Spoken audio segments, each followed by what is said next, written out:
What's up, Fragrant World? Welcome back to another Stay Fresh production. My name is Justin Copeland. On this channel, Stay Fresh Productions, we talk about everything fragrance related. Any interest in that kind of content? Well, you're in the right place. Make sure you hit that subscribe button. Join the Fresh Squad today. Fresh Squad is the freshest squad here on YouTube. And by doing so, you enhance, evolve, elevate, improve your freshness. Your freshness being you bringing your best self into every situation, treating others with respect, and we use fragrance as a starting point for that. You will feel it and others will smell it. Now, today we are bringing you guys our monthly cheapie video. I do have to admit, this month's video is not quite as cheap as previous months. Typically, I like to keep the fragrances under $40. This month, we're doing it under $50. So forgive me if you got an extra 10 bucks to spare. I don't think you're gonna regret it. There were some fragrances that I really wanted to include that I'm not seeing a ton of talk about that are just a little bit above that $40 mark. So went ahead and extended it for this month, but I think you'll understand when you see these fragrances because some of these are absolute steals. These are fragrances that I think will help you stand out during this season, during the fall. I wouldn't say they're all quintessentially fall fragrances, but a lot of them do contain a lot of the elements that you would expect to find in a fall fragrance, but many of these you can wear year round. So let's jump right into it. Now here at number 10, the only reason this fragrance is at number 10, I have to admit, is because it is just a hair over 50 bucks. When I did see this bottle on FragranceNet, it's sitting around $53 right now, which I think is an absolute steal for what you get. This is a niche house, this is a niche fragrance, and the fact that you can get it for 53 bucks is beyond me. But this is a wonderful scent. This is coming from Acqua de Parma, and this is called Colonia Intensa. This stuff is incredible. I honestly don't wear this enough. Oh my gosh. I cannot believe how cheaply you can get this fragrance. This is a spicy citrus aromatic. You got lots of citrus in here like bergamot. You have ginger and cardamom, so a nice zingy spiciness in here. You also have quite a bit of lemon as well, but you have a very interesting heart and base here. You have myrrh, which is a resin, which brings a warm, kind of sweet, resinous, balsamic quality. You also have quite a bit of leather in here. So it is aromatic, it is citrusy, it is fresh, but there's core to this fragrance. There's a leathery, sweet warmth to this fragrance that kind of makes it a very professional scent, leaning in that Italian, eau de cologne like direction, but something that is actually suitable for the cooler weather or even for the nighttime.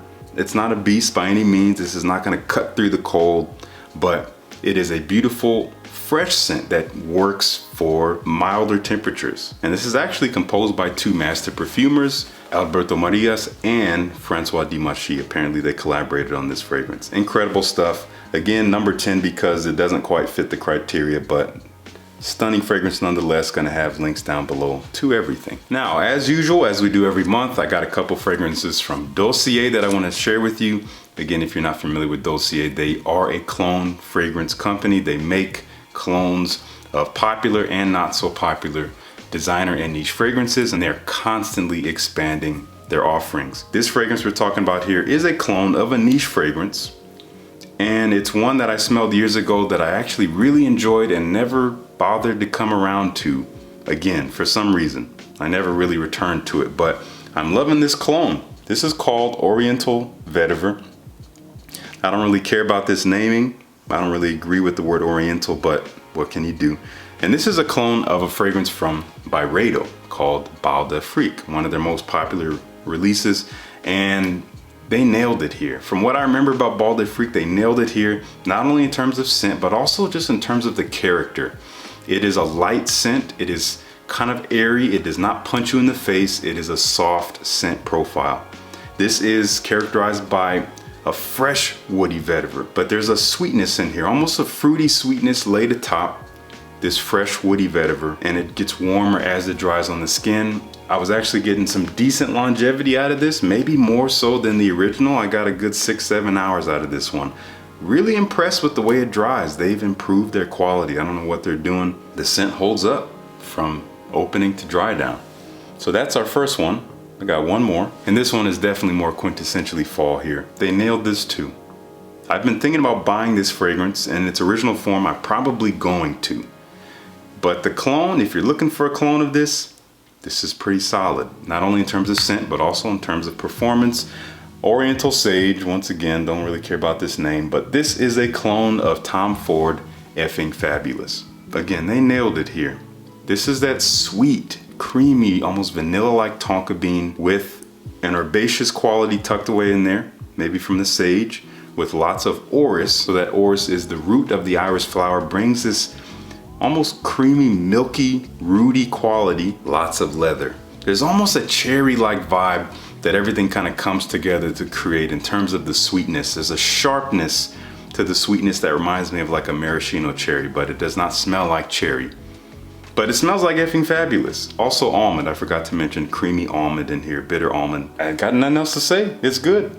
You can save some money with the code JC10, 10% off any purchase from Dossier. Check them out at the link down below. Here at number 8, admittedly, I struggle to wear this one because sometimes I'll pick it up, I'll smell it from the atomizer and I'll be like, I'm not in the mood for this weirdness today. But when you actually spray it, it reveals itself to you in its full form. You just sense more of the scent. So take it from me, be careful. Don't just smell your fragrances from the atomizer and make a judgment call. Spray it if you're interested, put it on a texture strip, allow the scent to blossom a bit, and you can actually see it for its true form. I always forget this is a great scent, very different. This is Moschino Toy Boy.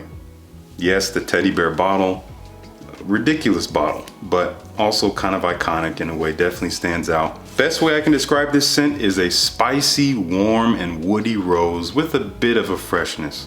You have elemi resin, which comes off as this almost piney, fresh, balsamic quality with a lot of pink pepper. So it's quite spicy, but the rose at the heart is the star of the show. It's more of a fresh, dry rose, more than it is a sweet, jammy, thick rose. Lots of vetiver in the base. You got some synthetics like cashmere, brings a warmth. Smells really good. It's very different. This is an elegant rose scent for men, but it's a rose fragrance. That's the personality of it, so anyone can wear this. It's in the realm of something like Cartier Declaration d'un Soir, but I actually prefer that a little bit more. That's just a little bit more expensive. But this is good stuff. You can find it under 50 bucks at the links down below. Moschino Toy Boy. We have another very unique fragrance. So interesting. This one still kind of puzzles me. This is from Hermes. I think it came out last year. This is called Ombre de Merveilles. And my French is terrible. Shadow of Marvels. It's simple but deep. If you look online, all you're gonna see is black tea, incense, and tonka bean as the notes. And you get those notes. Those are like the landmarks of the scent.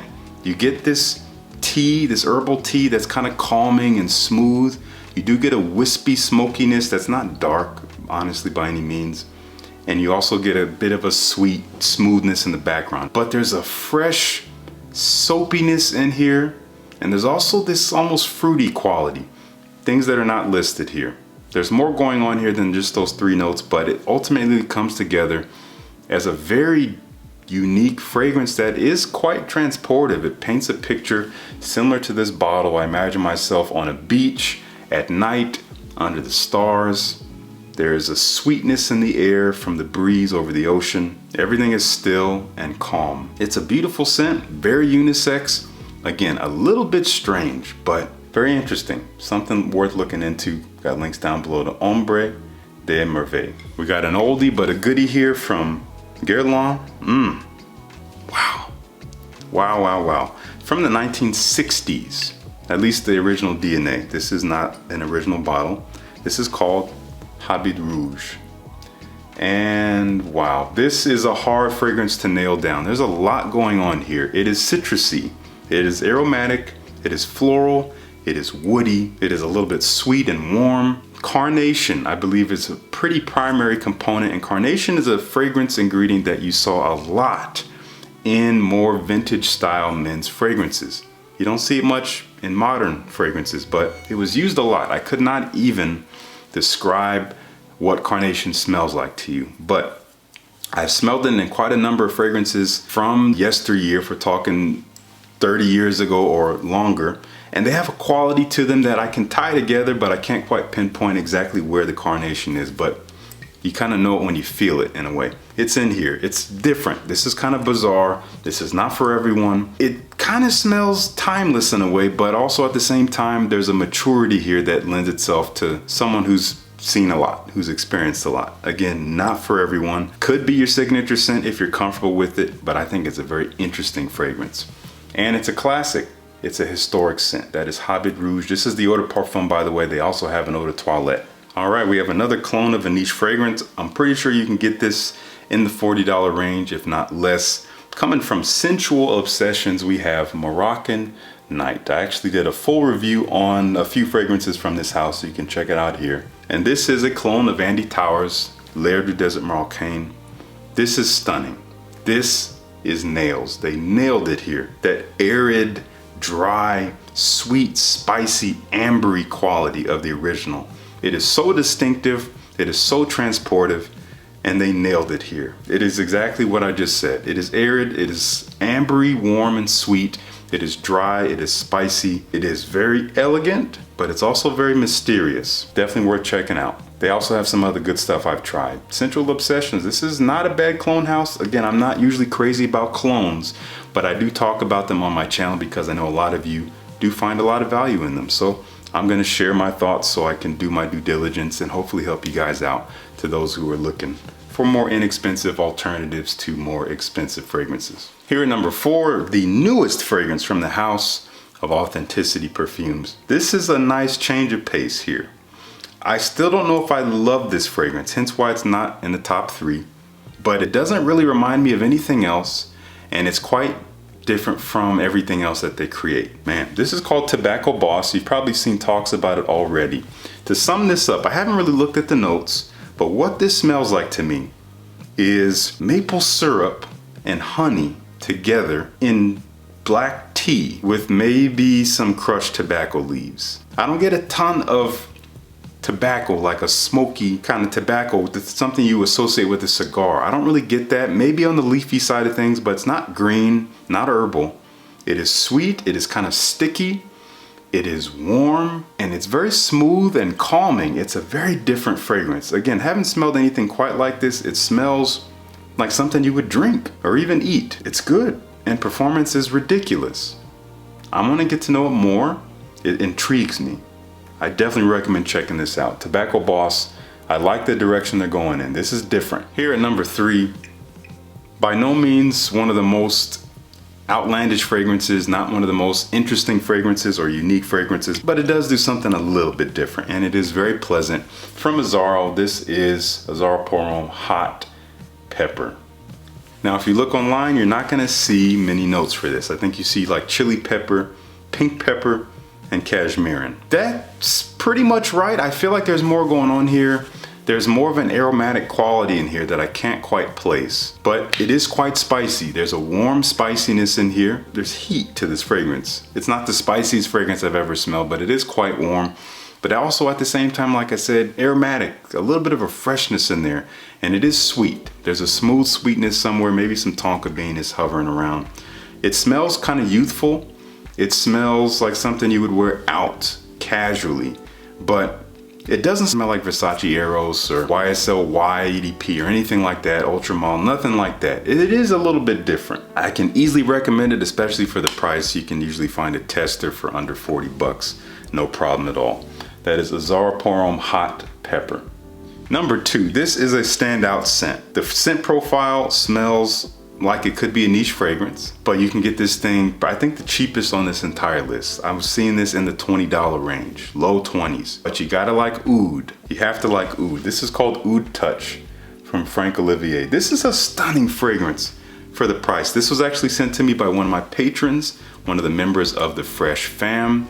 You know who you are. Thank you so much for introducing this to me. I cannot believe this stuff. This is basically a rose oud. It is a little bit on the stinky side of things, but in the most elegant way. I know that sounds terrible. Incense. So you got some olibanum in there. You do have some rose.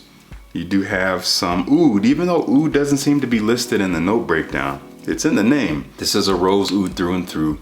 Again, a little bit on the dark, dry, and again, slightly funky side of things, but smells so elegant, and I cannot believe this is a $20 fragrance. Smells way above its price tag. But don't tell anyone because we don't want the price to go up. Instead, just silently go down to the description and buy this fragrance. If you're interested in the Oud Rose, check this one out. This is a fantastic fragrance for the price. Okay, number one, easily you can get this under $50. This is a steal. I would buy this for $80. I'm pretty sure I paid more for it when I bought it. On FragranceNet, at least when I checked today, it was around the $45, $46 mark, something like that. Totally worth it for this fragrance, for this bottle. And you know this is one of the coolest atomizers in the game here with that mechanism. This is L'Envol Eau de Parfum from Cartier. And we're gonna give this a spray. Such a special fragrance, such a unique scent profile based on, wow, violet leaf, fresh, green, herbaceous violet leaf, almost leaning metallic. Lots of sweet honey, but it is well balanced with the violet leaf, so it's still on the fresh side of things. It doesn't take over as this sticky, warm, you know, delicious smelling honey. This doesn't smell like a gourmand fragrance at all. You also have quite a bit of iris in here, bringing a nice, very elegant powdery quality that is, again, well balanced. One of the most well blended fragrances I've smelled, period.